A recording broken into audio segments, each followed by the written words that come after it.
दूर से चल के जो आप आए, स्वागत है दिल से आपका,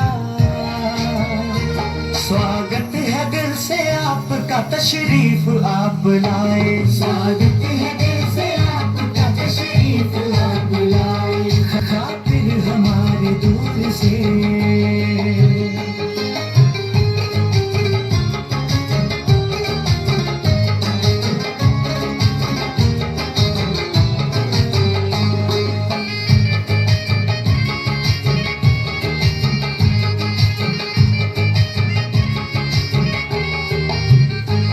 खुशियाँ बिखेर दी है यहाँ आपने तो आकर,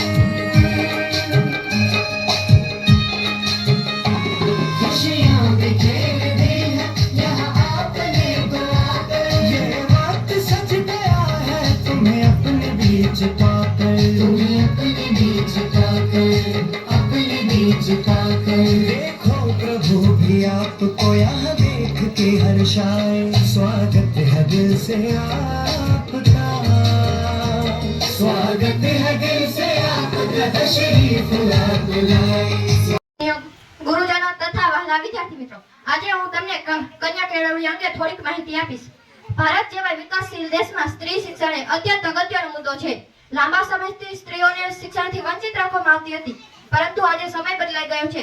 સરકાર તેમજ સમાજ બંનેના પ્રયાસોથી હવે બાળાઓ શિક્ષણ તરફ આગળ વધી રહી છે, જેનું સરસ ઉદાહરણ કન્યા કેળવણી મહોત્સવ છે.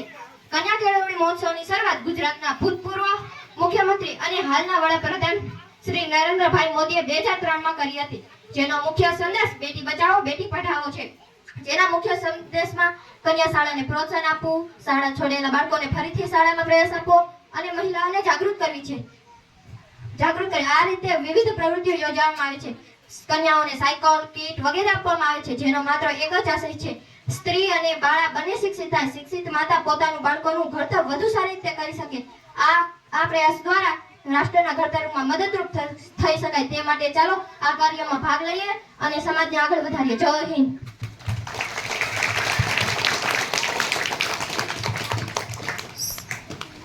દીકરીઓ છે, છોકરાઓ પણ છે અને વાલીઓ પણ છે, ને પોતાના તમારા ઘરના કામ કે વ્યવસાયમાં થોડું થોડું બાળકને કળ વાળશો તો એનામાં એ મહેનત પુરસ્કારો ખૂબ ભણો ને આગળ વધો. પ્રવેશ ઉત્સવમાં સાહેબે હાજરી આપી અને અમારા બાળકોને પ્રેરણા અને પ્રોત્સાહન આપ્યું. સૌ ગ્રામજનોનો અને સર્વેનો આભાર વ્યક્ત કરું છું.